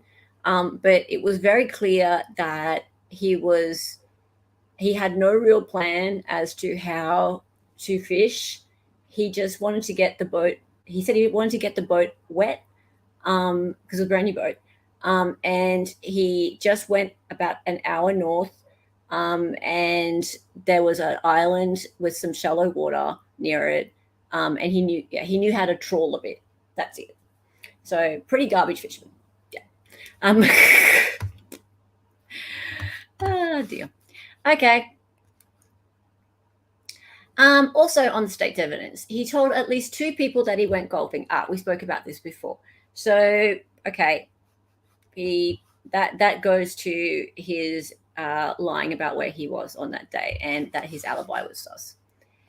And from the defense, this has since been debunked as a miscommunication and will be defended at retrial. And I gave you guys a link on that one earlier. Not sure whether, do I still have it? Yes, I do. The golfing lie is addressed here. There you go. I think since the mid-2000s, sturgeon fishing is regulated or banned. Oh, really? Well, he could have got himself a ticket for that one. Okay. Next. He washed his clothes when he returned home. He did. There's pretty much no disputing that one. What man washes his own clothes? I don't know. A man who works for a fertilizer company, I got to say, fertilizer stinks. I would dare say Lacey would have probably trained him to do that. Okay, so evidence of a cleanup, dirty rags on the washer, and a mop bucket and mops outside the door. Okay, so that mop apparently moved or something, but there was a mop there. And there were some rags that apparently had moved because he said he moved them because the cleaner had been there the day before. See, what I don't get about this cleanup thing is why no testing was done of all these bits and pieces to show that there was any blood or anything like that on it. Why was that not brought in at trial?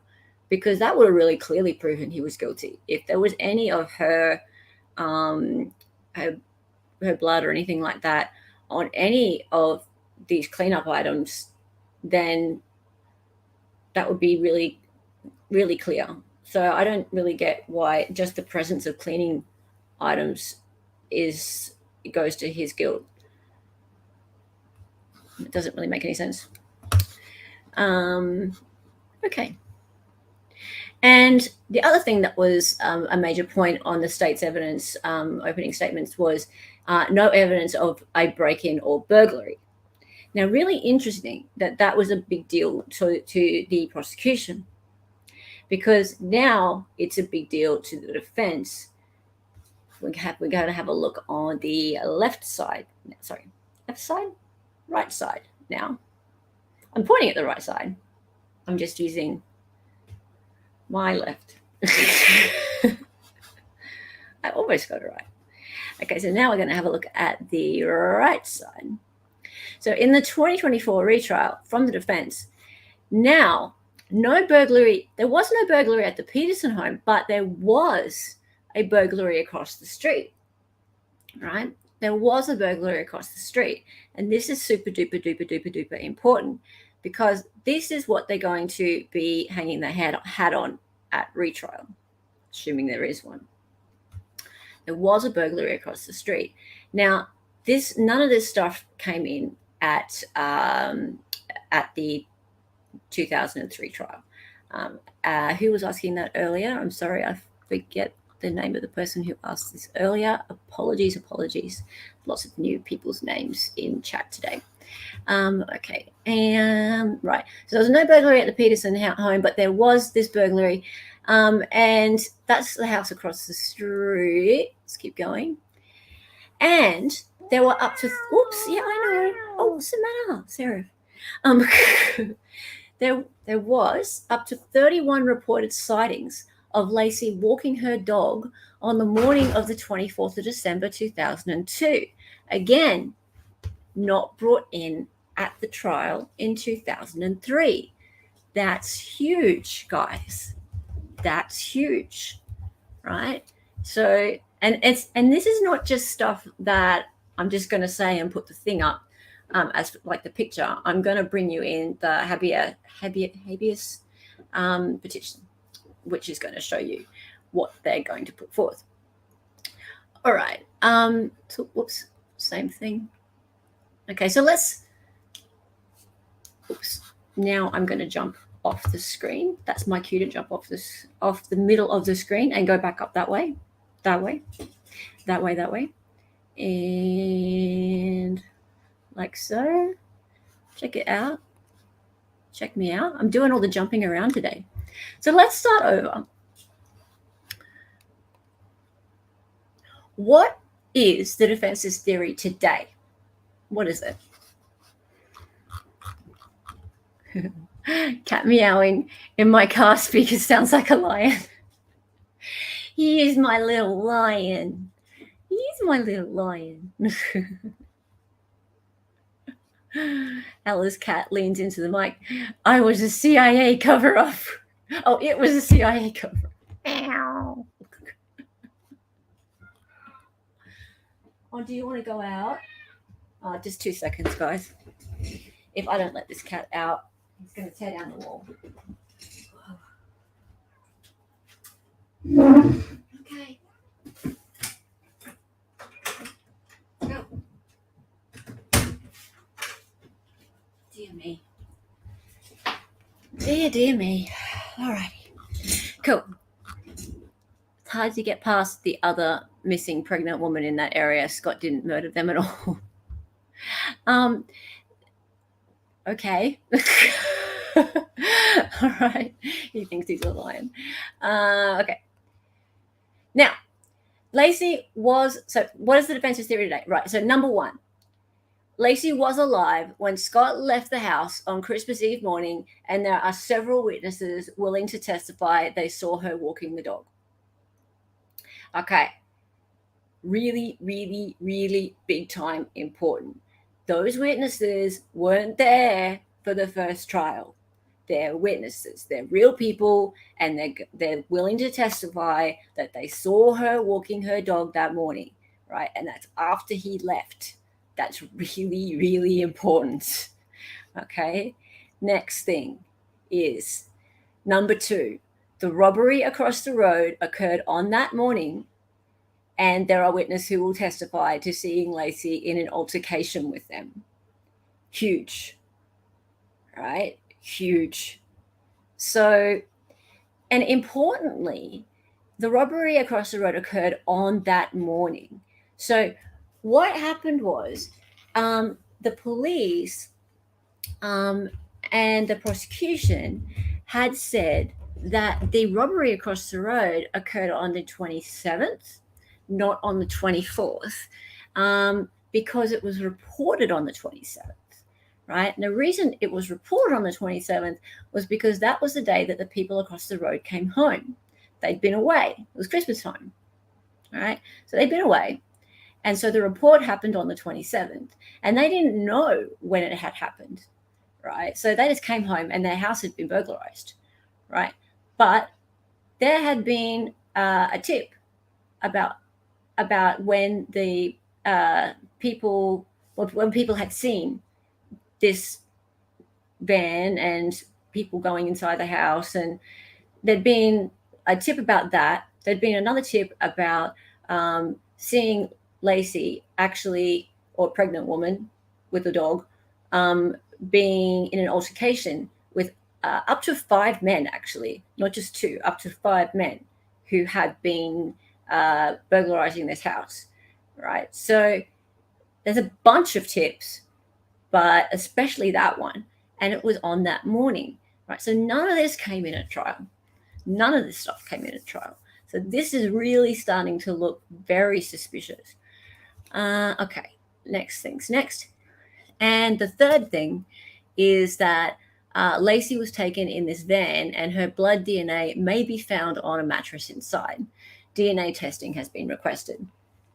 Okay, so you can see now that there are 3 major things that if he's going to get a retrial, there are 3 things that are actual sort of concrete kind of pieces of evidence that didn't happen at the first trial, and the court could look at it and go, okay, fair enough. There's something new there, and we might need to relook at it. Okay, and so let's look at those things just a little bit more. So I wasn't sure, and since Brandy's still on her way home, if we would have time for this, but in the habeas petition, we have I've just gone and found the little pieces of it that show exactly what the defense is putting forth. So evidence the jury never heard. So this explains what I was just talking about. So in more detail, evidence jury never heard. Newly discovered evidence, however, establishes the state timeline was simply wrong. Though he was unaware of its very existence, defense counsel had recently admitted that the prosecution provided him with a police report describing a December 27, 2002 interview with Russell Graybill. Graybill was the Petersons' postman, and he delivered mail to the Petersons. Right, so the mailman actually provided a police report. I've just snipped some pieces out. If this was true, the timeline was much, much longer than 10 minutes, as the prosecution claimed. Instead, Lacey could have been abducted at any time between 10:18 a.m. Kim Service is the person who put the dog inside and drove away, and 5:15 p.m. So yes, the prosecution had claimed that there was only a 10-minute window when 10-minute. So just go back. A 10-minute window.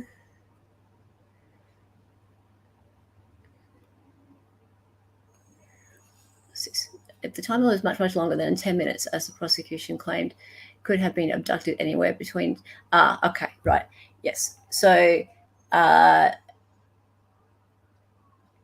prosecution claimed that if the defense's theory was correct of her being alive and her being abducted by somebody, then there was only 10 minutes for that to occur. But no, the mailman was there, and the mailman said that if that was the case and the dog was left there, then actually, because the mailman saw the dog, that means that it could have been anywhere between 10:18 a.m. and 5:15 p.m. So that's a really long time that she could have been abducted. While 10 minutes may be a short window, much can and did happen in 7 hours. So 7 hours is the period of time that could have happened. But the evidence that Lacey disappeared after petitioner left to go fishing did not end with Graybill. 3 witnesses who never testified could also have confirmed that Lacey went for a walk with Mackenzie after Service found him on the street and returned him to the backyard. Yeah, okay, so we've got 3 more witnesses after that. Let's see. Diane Campos. Campos worked as a custodian at Stanislaus County Hospital in Modesto, California. On December 24, 2002, she arrived to her 11 a.m. shift. Early at 9:50, she immediately went to an outdoor table area at the back of the hospital to smoke a cigarette. This area overlooked Dry Creek Trail. Sometime around 10:45 a.m., a barking dog caught her attention. Miss Campos saw a very pregnant woman holding the dog's leash. The dog looked like a golden retriever with a white mark down the front of his chest. Miss Campos noticed 2 men who looked homeless near her, who told the woman to shut the effing dog up.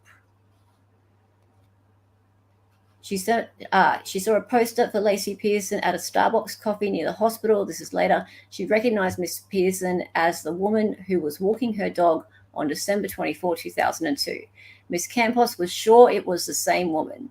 She called police the next day and was interviewed by Detective Owen of the Modesto Police Department. Now, this is all coming under the title of things that the jury never saw, wasn't let in.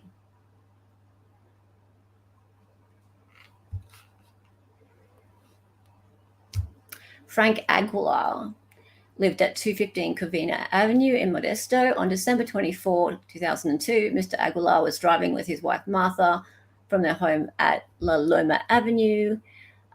They saw a pregnant woman walking towards them with a dog on a leash. The woman was holding a mid-sized dog, like a long-haired Labrador. Mr. Aguilar is not sure of the time, but it was between 9:30 and 11 a.m. Sometime shortly after, December 24, Mr. Aguilar learned from the news that Lacey Peterson had gone missing and saw a photograph of her. He realized that the photograph he'd seen on the news was of the same woman who had been seen walking the dog that morning. Again, stuff that never came in. They haven't tested the van DNA yet. That's the motion that's been put forth, Ronnie. Yep. And they've got 90 days for that to be, for the motion to be granted, I believe. Not for the testing to happen, for the motion to be granted. Finally, William Mitchell also saw Lacey and Mackenzie on December 24, 2002. Mr. Mitchell was at home with his now deceased wife, Vivian. Vivian was doing the dishes at the kitchen sink, which is at a window facing La Sombra Avenue. Vivian saw Mr. Mitchell's drew Mr. Mitchell's attention to a beautiful lady going by with a nice dog. Mr. Mitchell looked out the living room window, but only caught a glimpse of the dog. The walker seemed to be headed towards Loma Avenue. The Mitchells had seen Lacey walking her dog on several prior occasions. A neighbor across the street has also previously seen Lacey walking the dog. The Mitchells told this neighbor about their sighting of Lacey on Christmas Eve. Wow. Okay, so there's one of the maps showing the sightings. So that would be their house. And there's two of the people who sighted her. And there's another three of the people who sighted her along her walk.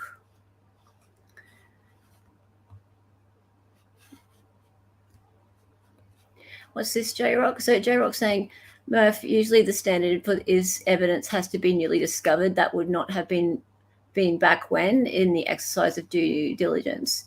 And Murph's gone, J-Rock, that's for an appeal is different for a retrial. Sorry, I'm making you work. For a retrial, yes. Thank you for that, guys. Okay, but even this is not all. Okay, this is the big one. This is the big one. So all that would just prove that she was alive after he left to go fishing. Okay, that's a big deal in itself. But then we have another thing, because that provides reasonable doubt. But we have another thing, and this would actually show that we have a potential other killer, right? So even more than reasonable doubt, beyond reasonable doubt.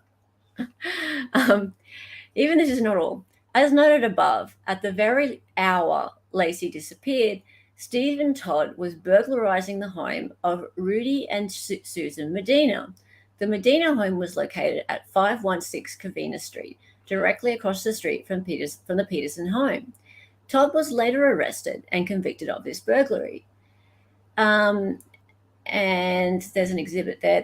The evidence established that this burglary began sometime after the Medinas left their home that morning at 10:35, and sometime before Diane Jackson drove past the home and observed the burglary at 10:40 a.m. So it had to be that morning. So we have this Diane Jackson person. Diane Jackson, right? Now, she didn't testify at trial. She did not testify at trial.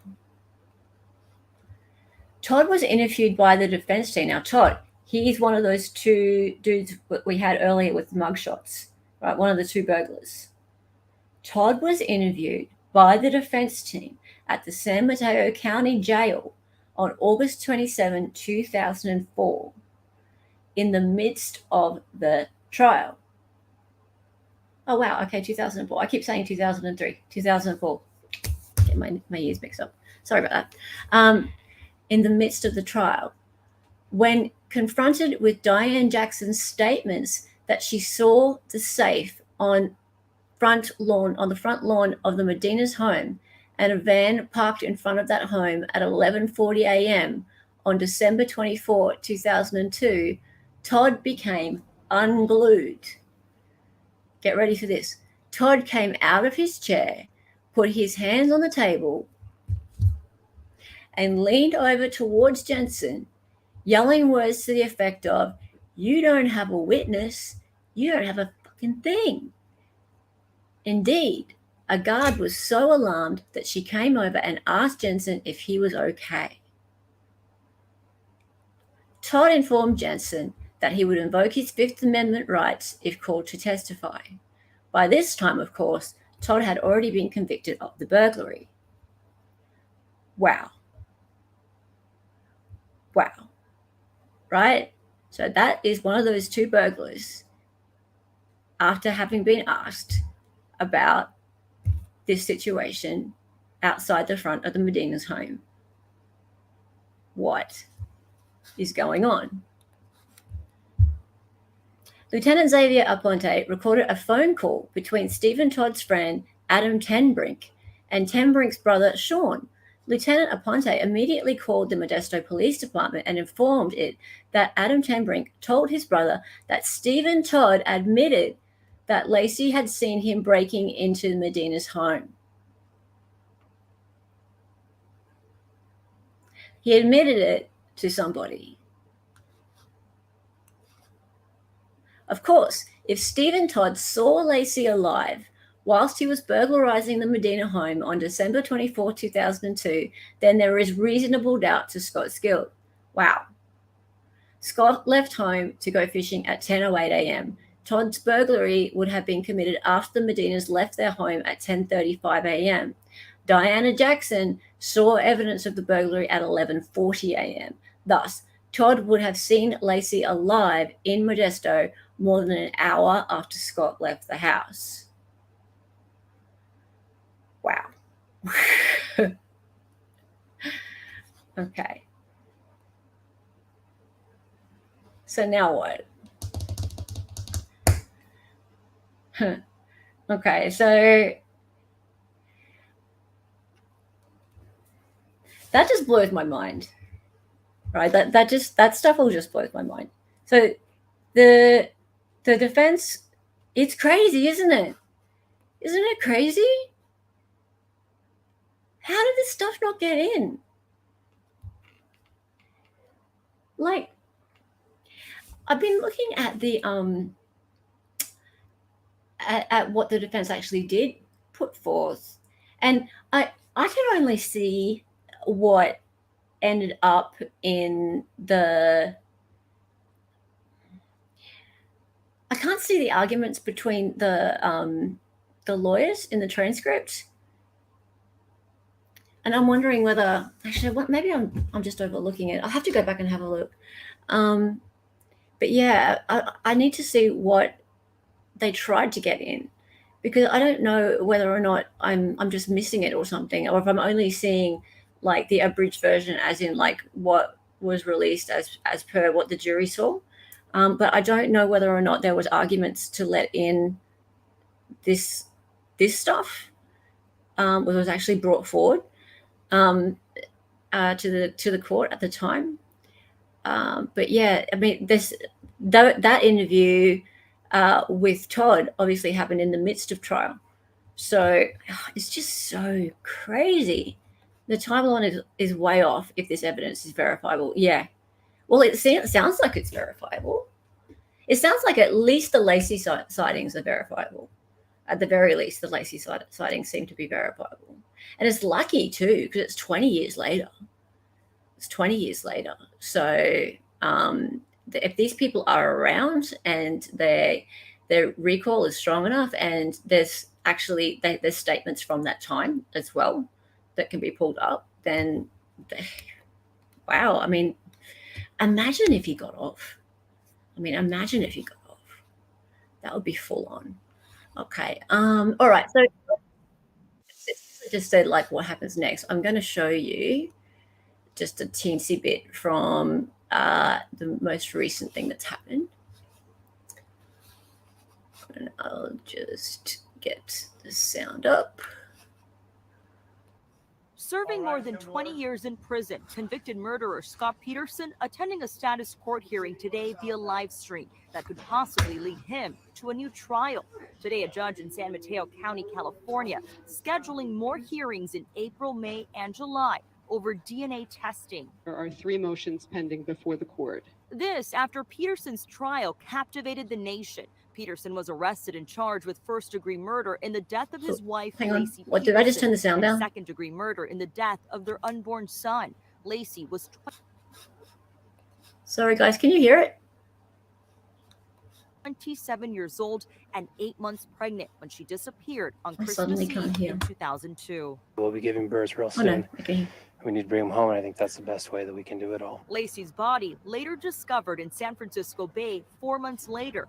Peterson has long maintained his innocence, but now the Los Angeles Innocence Project is claiming there is actual innocence supported by newly discovered evidence. Mr. Peterson has been waiting 20 years to find some of these police reports and audio recordings. The evidence focused on a house burglary across the street from the Petersons' home and this burned out van found on Christmas Day near the Petersons' home the morning after Lacey disappeared.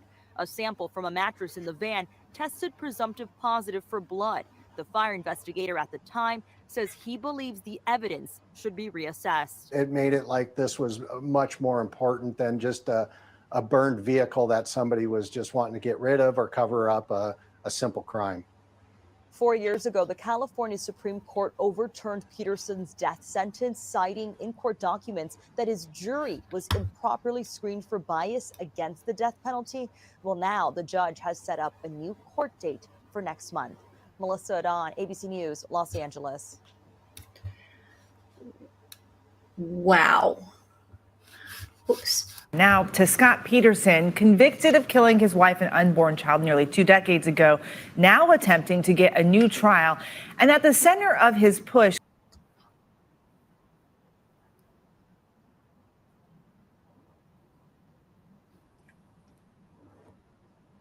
Two seconds, guys. Just a minute, just a minute, just a minute.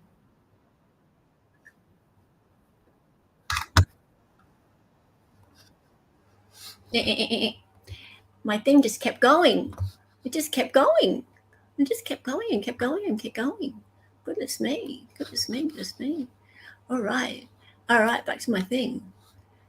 Where was I? Where was I? Where was I? Now I completely lost my place. Completely lost my place. And I was doing so well. Everything was going so great. Scott Peterson. Hang on. I'm at part 5.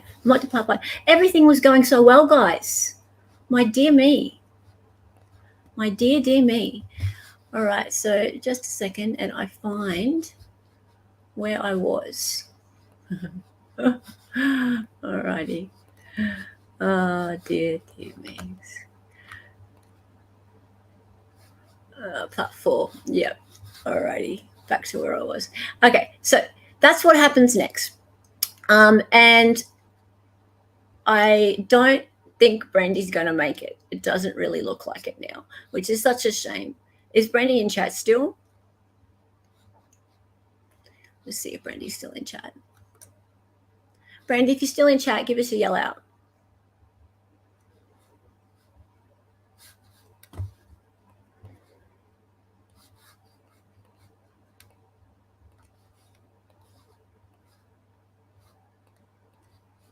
If you're still in chat, give us a yell out. Okay, so now what? That's now what?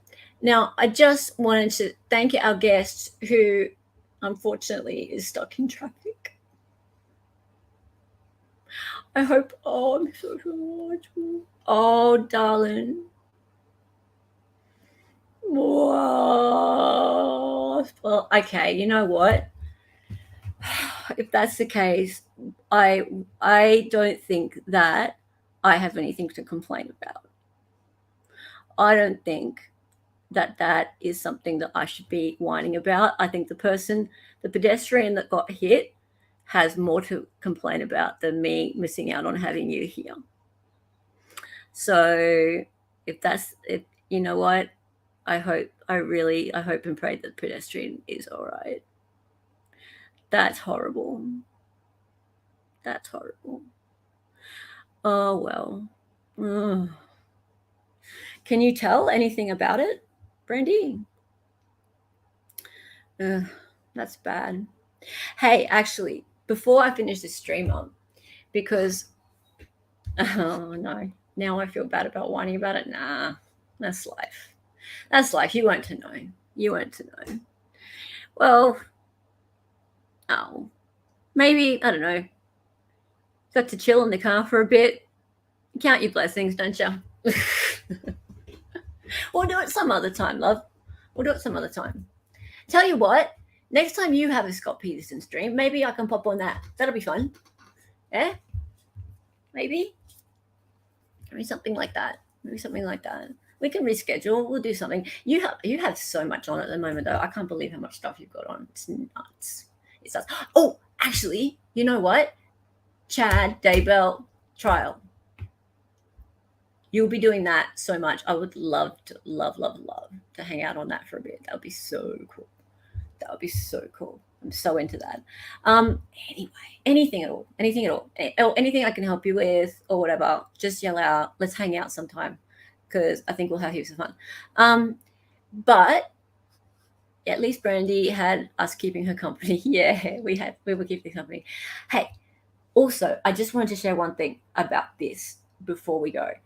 I had a thought about like the one thing that was bothering me about this whole theory with the burglars. I was like, okay, so how is it that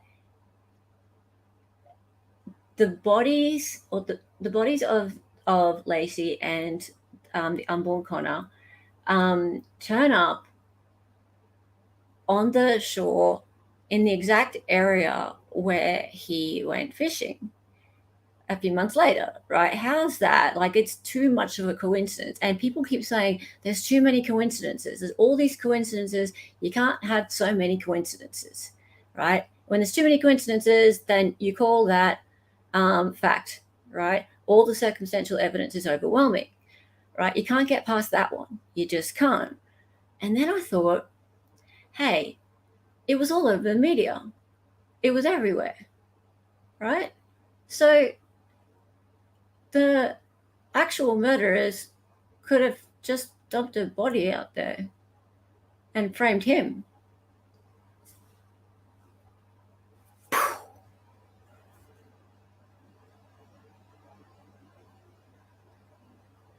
I'm sure I'm not the first person to have thought of that.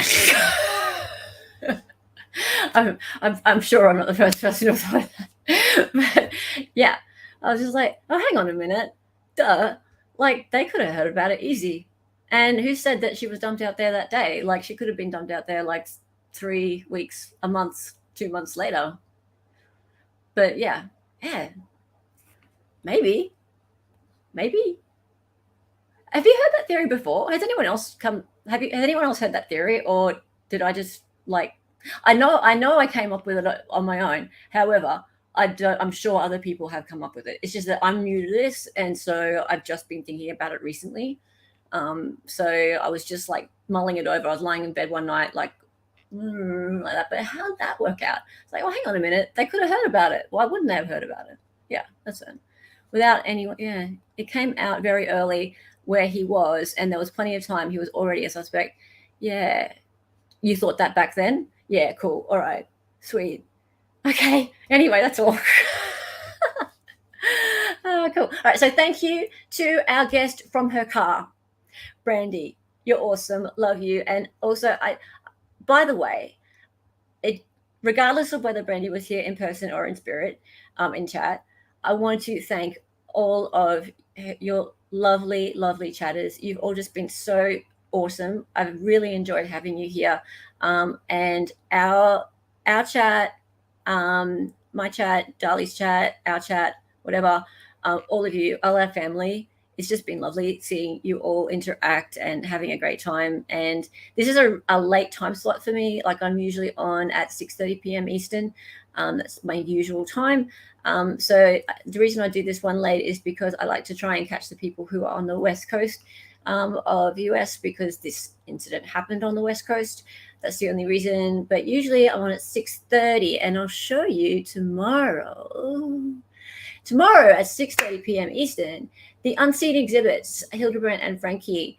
Now, you probably all know that there was a document dump, as in the exhibits were released about a week or so ago.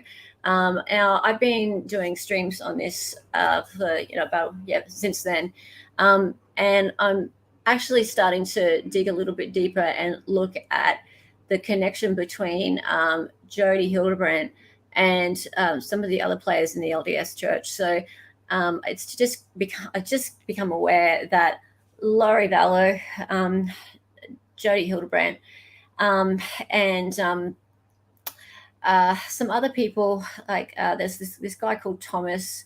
There's a few others that are the guy who wrote this Book of Mormon.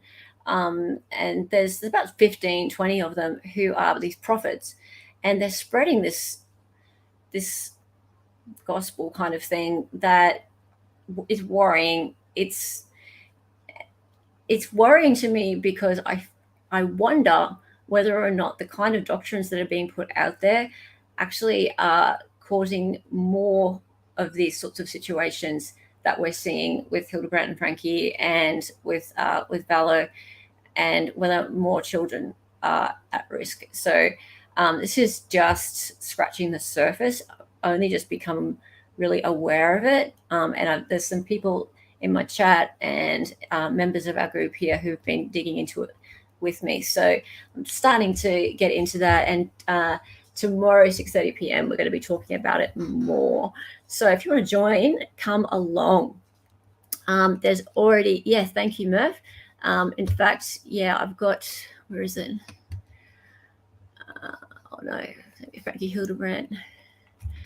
The unseen exhibits, sensitive content. Yeah, it's sensitive content, guys. So if it bothers you, just be aware of that one. But Frankie Hildebrandt, I have all of the audio, all of the body cam, all that kind of stuff. I am not showing all those awful photos and things like some people are doing. I'm not into that. This is not about just poring over all that yucky stuff. It's I'm being very sensitive with it, but this is about looking at what is spreading out there and what we can kind of do to look out for it, signs, because nothing like this should ever happen to a kid, ever. Okay, so that's interesting. So we're going to be doing that tomorrow.